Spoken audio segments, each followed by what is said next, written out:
Okay, that's the dashboarding side of it. Did you have a snapshot you wanted to provide of some of the other areas? Yes. So let me go now. The next area is a little bit more for the advanced user. Okay. So for users that are not looking just to get standardized information in the dashboard, even though it's fairly flexible, but they want to do really the nitty-gritty, more detailed analysis, and their tool of choice is typically Excel. And like I mentioned before, that is typically the issues around that, so that it ends up in Excel hell, where you've got hundreds of Excel sheets flying around, and no one knows anymore what's the right version, and it's getting very hard to maintain. So here, I would like to start now with how ClearJelly works and what ClearJelly provides. So we've created the data model, as we saw before, with one click. And now we can access this data model straight from Excel. Yes. So it's getting loaded now. This takes a little bit after because this is a link now to the live connection. Yes. And depending on your volume of data, this can take more or less long. So this is now the demo company that we've linked to before, and we've got two models. So depending on the complexity, so typically we have GL and sales, but if you want to, you can add more. So this could be payroll, this could be inventory or others. So it also depends on the accounting system. So Xero offers different models than Xero. Okay. But let's start simple. Let's just start as a typical accounting. The way you initially typically start is like a pivot table. So you just drag and drop the items that you put in your view. So let's say in our account, I want to view accounts, and I want to see my P&L hierarchy by periods. You can further limit the starts. I want to start on all months. Have a look what this looks like. So now we've got a very simple view where I see my accounts and the month that I've just selected, and this could be also stacked as you want to. So you could now say, I would like to also see this by scenario. Yes. You just go there, drag that into the report, select, for example, I want to see this by actual and budget, and modify your report this way that it shows now actual and budget. Okay, and that's pulling from the Xero demo company budget? Correct. This is now directly connected with Xero, and will give you the last update that you've scheduled based on your Xero data. Okay. But this is not static. This is now totally variable. So I cannot drill down and see, okay, what are the accounts that make up total revenues? Yes. Same for, of course, for the expenses. Wow. Okay. Drill up or drill down. And then to answer the question from before, so this is directly on the report, but we also have point of view elements where you can say, okay, I would like to see a particular year, say 2015. And then in Xero, we've got the tracking categories. So it is also automatically taking into account your tracking categories. So if you want to see now a report just for Region South, you get the report for Region South. So you're completely flexible in the way you create your reports. But what you can do now is every number here is linked to the underlying source. So if I want to see now what are the transactions behind this, I can now go to right-click, go to drill through. Now it will fire the query, and it will show you all the transactions that make up this particular value. So you always are in control of where is the data coming from and what makes a particular data point up. So again, this takes a little bit because this is likely a lot of data that makes up this total sales amount here for all regions and for all elements. But it should be here in a second, so it's nearly there. So if you can see this now, as I said, this is quite a few transactions here. So we've got here at the moment 41 transactions that make up this this number, and you get every detail that you have in your accounting system. This might be a little bit much for the normal user, but you can also configure this. You can say, I don't want to have everything like we have here. I just want particular details, like, I don't know, the account code, the account name, and then the amount. So this is, I guess, quite a bit of information. It's not really that relevant for every user, but just to demonstrate, you have access to any detail that is back in Xero. So this is now the reporting side. If you want to, this works like a normal spreadsheet. You can save this now as you want, either on a cloud-based storage like OneDrive or Dropbox, or you can save this on your local machine. I call this test. And let's say you close this, you open it up in the next month, Yes. you get your report, but now the only thing you have to do is switch to the current period, and you get your updated data without any further modification. So one spreadsheet will cover millions of reports because we don't store any data in here. We just store the structure of how you want to show your information, in rows and columns. Yes. But the data is always directly linked to your source.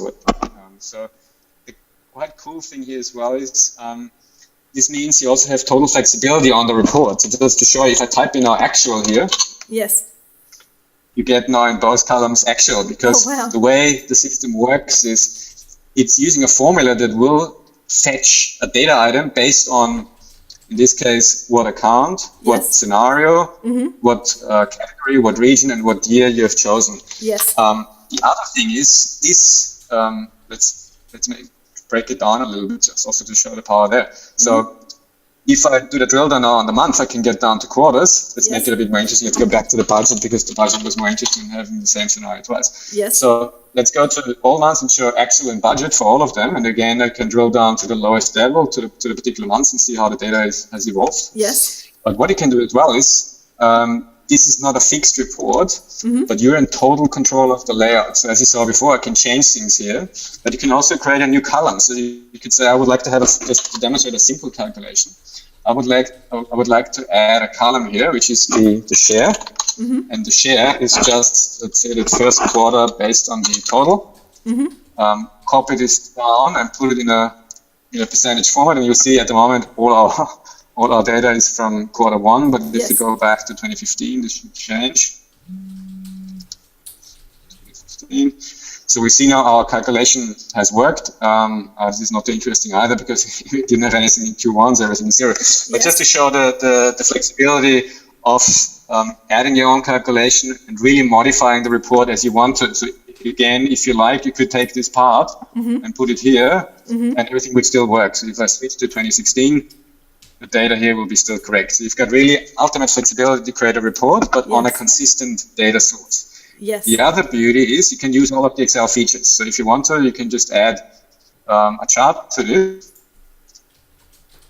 And this is now part of your report as well. And will of course automatically update as all the other data.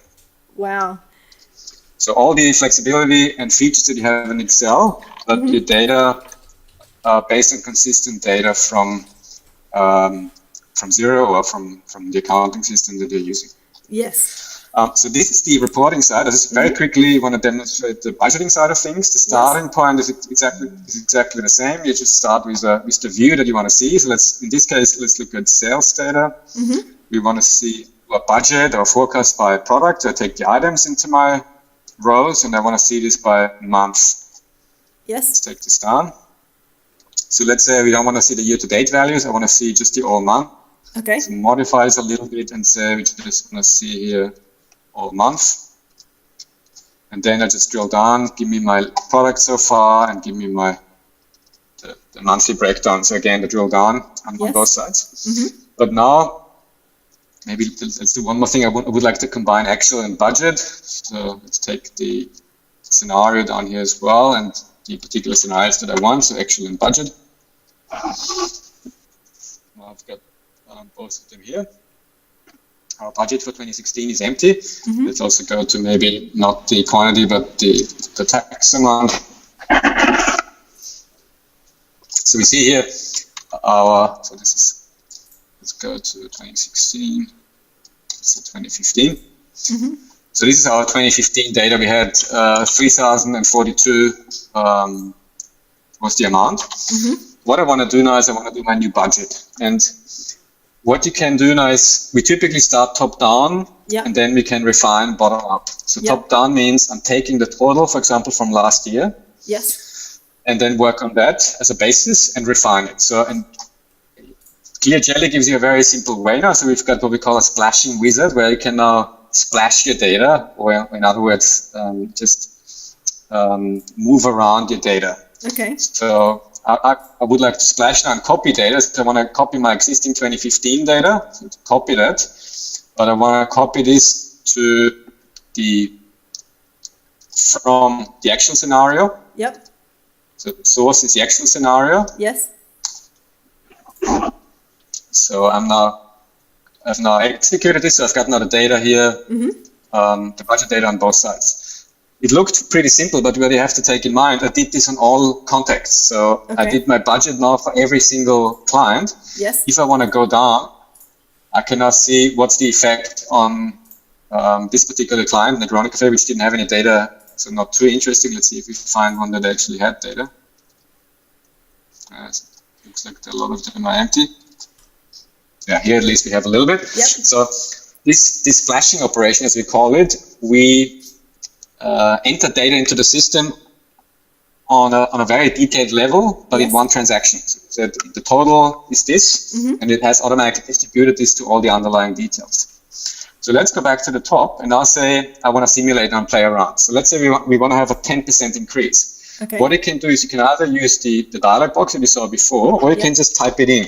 Just type in plus 10%. And you can see now it has increased everything by 10%. Yes. And again, down to the lowest level. So you can go to the particular client. I have to think again, a smart one. I think I had numbers. Smart agency, yep. Smart agency. So we'll see that if you go to that detail, we have now 200 here, which is a 10% increase to the 182 that we had in the previous year. Yes. So this means you can add and enter your data really on a very high level. Yes. And then do top-down changes, like for example, increase by 10%. Okay. But you can also do this on any other level. So I can go down now to particular details, let's say a particular payment type. Let's say paid, and I want to have here for all months 2000. See, it has automatically added it up. We will see if we go to the top, what's the result. So this is a quite significant increase to previous years. Yes. So within seconds, every change that you do is automatically comparable. And what has happened is I haven't changed my spreadsheet here, but this is in the central model. So if you go to the web browser and look at the same report on the web browser, you will get the updated budget data. If your colleague in a different office across the globe accesses this data, they will get the current budget number. So there's no need to publish anything. Whatever you do always happens on the central data model. So we're just using this as a container to work with your data model data from Xero or from Zazoo. The final thing that I quickly would like to show you here, so we had this report, and this was Excel, but we are quite proud that our different front ends are totally interchangeable. So if you want to have this particular report now, and I'm not sure if that's typically the layout that you want to use, but just as in principle, if you want to have this report now on the web, the only thing is you have to do is you press a button here, publish to web. It will then connect to your web server. We'll ask you, how do you want to call this report? This just takes a few seconds here. So now you get the web interface here. So I've already published a few reports here. So let's call this what Addon. Publish. And that's all it takes. So now this report, with all its interaction, oops, it wasn't good. Excel didn't like me anymore. Anyway, we don't need Excel anymore. That was a good transition. I can just look at the reports, and you can see now I've got this new. I'm now in a web browser. I've got this what Addon report here now. Just open it, and the report with all its features is now available directly on the web browser. So the users don't need to have any Excel. They don't need to have anything else installed in the machine. Okay. They just need a web browser from the internet cafe in Bali that connects their corporate reports. Wow. So it works on the web. So it's still loading. It just should take a few more seconds. So the report that we just defined, and actually all sheets. So we had initially this one. We created this new report directly on the fly before. We had our budget report, which is also here. And all these offer interaction. So I have this report, but I can still say, no, I would like to see this report for Region South. Wow. Okay. So you really just have to have one person that knows how to design it at that deeper level, and then any users can use that on a higher level. Wow. That's very powerful. Correct. Excellent. Very cool. And by default, it's also protected, so you can't destroy anything here. So here, as opposed to Excel, in Excel, you can change the resolution. We did things here like move that over. Yeah. On the web, you can interact, so you can draw down and draw up as you need, but you can't destroy the report structure. Okay. It is possible as well. So anything that you do here, this is probably a good ending of this. Anything that you have published here, if you have the right user credentials, can also be edited. So we've got a full-blown web spreadsheet, similar to if you know Google Spreadsheets, and you can edit everything here. So in exactly the same fashion as Excel, but without any Excel. Yes. You can now, for example, add a chart here, or do anything else that you are familiar with from Excel. Oh wow! Okay, I can certainly see all the editing flexibility on the web and just exactly. Yes. And finally, sorry, this is really my final. That's final okay. minute today. Yep. Everything else here is also available on a mobile device. So if you go to a mobile device, you open up the KXLE app. Yes. You get all the reports, all the dashboards. This very similar functionality on your mobile device as well. Excellent. And is that on iOS as well as on Android? That's correct. It works on iOS and on Android.